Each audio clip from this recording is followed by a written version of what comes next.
Greetings and salutations, Earthlings! Your local alien is back, this time with another reaction to SpyxFamily. Now, for the last episode, episode 1, unfortunately a lot had to be edited out because copyright kept hounding the video. Every time I tried to cut something out, every time I tried to change the video, it kept flagging the video and blocking it in all countries. So a lot had to be cut out of that. So for this one, I'm going to try to adjust the audio and have the subtitles on the screen so you guys can see what's being said in the moment. Hopefully that will get past the copyright flags.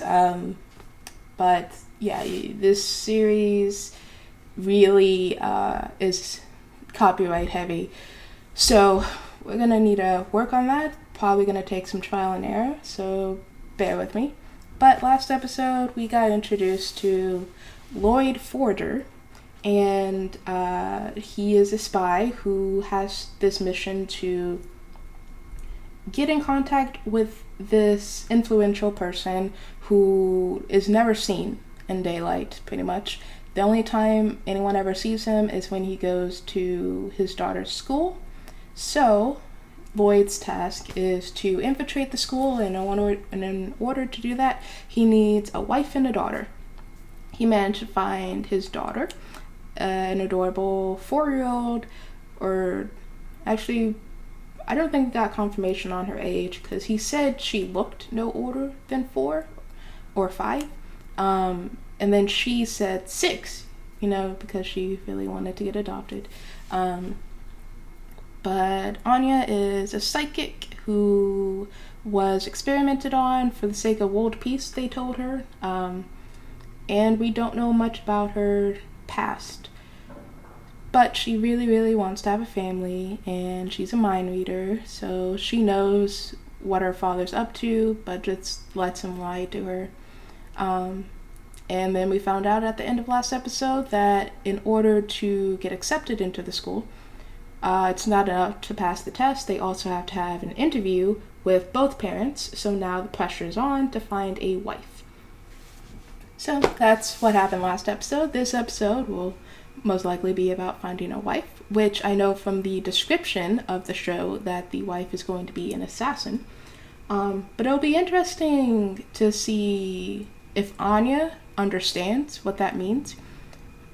Like, will she just think it's cool that her mom kills people, or will she not really understand it, or I don't know. But let's just check it out. So without further ado, let's get into this. Oh, and we get the opening this time. This singer is kind of reminding me of the opening to Tokyo Revenge. I'm really being reminded of that opening. Is this the same band? That was a nice opening song. I do still prefer the ending song, though. Oh, there she is. They need to chill. She's probably one of the people who reports them. She reminds me of Yakumo from School Rumble. Where did that come from? You just had that whole thing about, oh, I just want you to be happy. By the way, you got a date?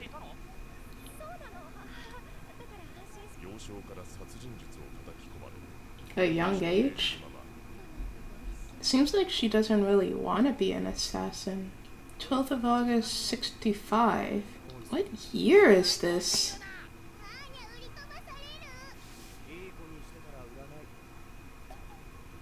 Oh. And he just rolls with it. He's already captivated. He wasn't even staring! Bro. Is Anya gonna hook them up? Anya's totally gonna hook them up.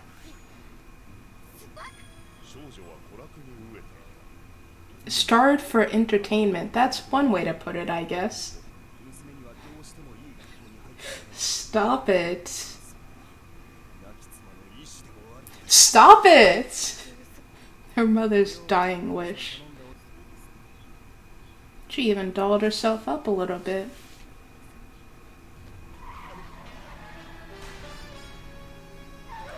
He was in that accident that she suspected. That's a nice shade of blue. What's wrong with you guys? Just thinking of this as fun. What's wrong with these ladies?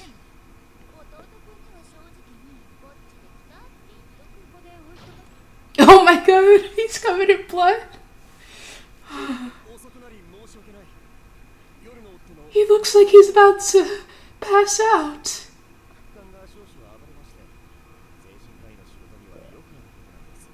What? Oh my god, he looks like he's about to pass out. What's wrong with this lady? She literally threw it. She's gotta be thinking, how does this guy know that?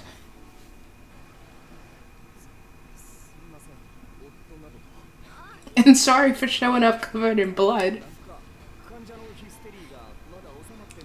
Sure.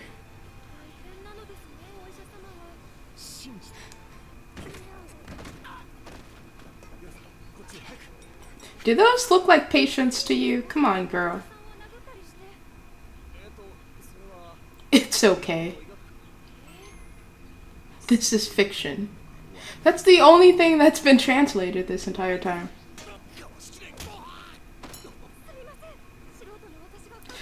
Oh my god. She's so...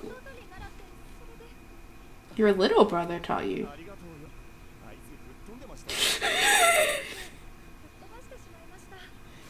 This is their first date, not the party. This is their first date.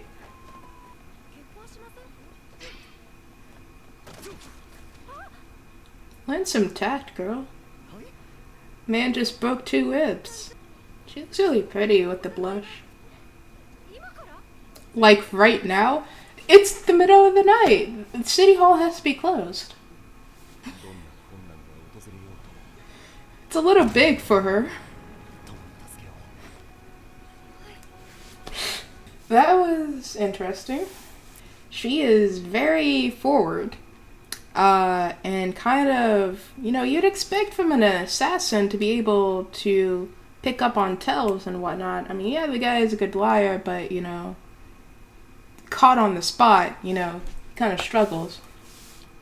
You would think she would pick up on that, but no, she's just very trusting. She just accepts what she's being told, even if it doesn't make sense. And she can't really detect the malicious intent of her friends. So she's interesting. So we have codename Thorn Princess and codename Twilight. Anya might not actually be her real name since she was, you know, experimented on in a lab. So everyone has their alternate personas, and only the kid knows the truth. But that at the end, that was definitely their first date. That was them seeing, oh wow, this person's kind of incredible. So yeah, it looks like everything's falling into place now. She has somebody that can relieve her of suspicion, which is really weird that there's like this McCartney era sort of thing going on here. That's really weird that they're like reporting women who are in their late 20s and single. That's kind of gross that they think it's like a game, that they're treating it like it's just fun little gossip. And for Lloyd, it's good because he finally has a wife that he can do the interview with. But the woman probably doesn't have very maternal instincts. Well, she does have a little brother, so she might have some experience taking care of people younger than her. But I get the sense she'll probably do some awkward stuff at the interview. Lloyd at least is good at pretending to be a father.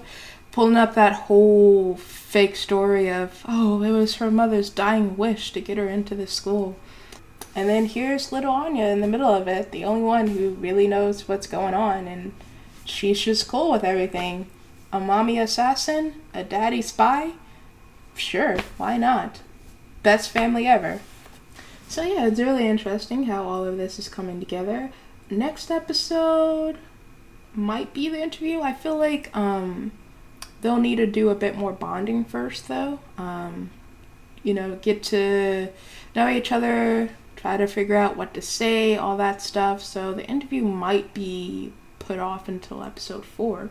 But so far things are moving at a pretty good pace. We have the family together now. We even have that one guy who's kind of like an uncle figure, I guess. So I guess one thing that they'll also need to work on is getting Anya friends, because it'll make her stand out if she doesn't get along with any of the other kids. So that's probably going to be a plot point at some point too. So yeah, that was episode 2 of Spy Family. So far, the show it keeps living up to what I had hoped it would be. And I see a lot of potential here for a lot of funny moments, a lot of cute moments, a lot of interesting plots. So we'll just have to see where that takes us.